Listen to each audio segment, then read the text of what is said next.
হযরত মাওলানা মুফতি সৈয়দ মোহাম্মদ। আমরা প্রত্যেকে বলি আলহামদুলিল্লাহ। বন্ধুগণ, থানা সম্মেলনের পর্যায়ে দক্ষিণ জেলা শাখার সংগ্রামী সভাপতি মাওলানা ইউসুফ ভূঁইয়া।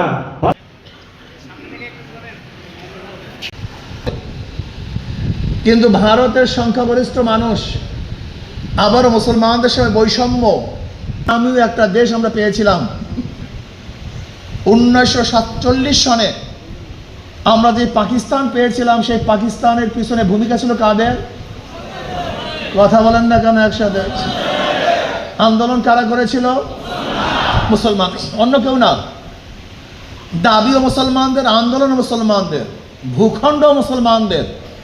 ভেবেছিলাম যদি পাকিস্তানের নামে তারা সামরিকের অধিকার সমান থাকবে, তাই সে মুসলমান, হিন্দু, বৌদ্ধ, খ্রিস্টান, নাপিত, চামার, ঋষি, কামার, শ্রমিক, মজদুর, মালিক, যেই হোক না কেন, পুরুষ মহিলা প্রত্যেকটা মানুষের অধিকার সমান হওয়া চাই, জুলুম অত্যাচার বিচার না হওয়া চাই, সাম্য, মানবিক মর্যাদা।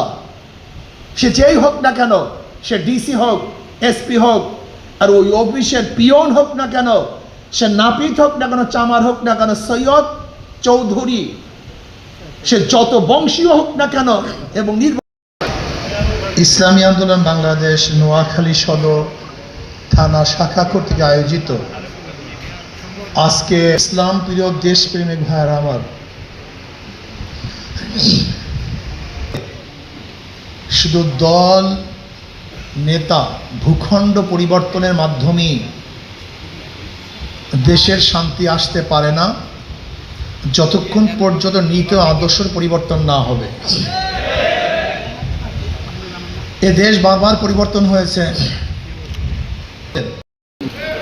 আল্লাহ তাআলাকে সাক্ষী ওয়াদা করছি, আমি আল্লাহ তাআলা সন্তুষ্টির উদ্দেশ্যে আন্দোলনের সম্প্রসারণ, মজবুতি অর্জন ও মূল লক্ষ্য হাসিলে সর্বোত্তম প্রচেষ্টা চালাবো।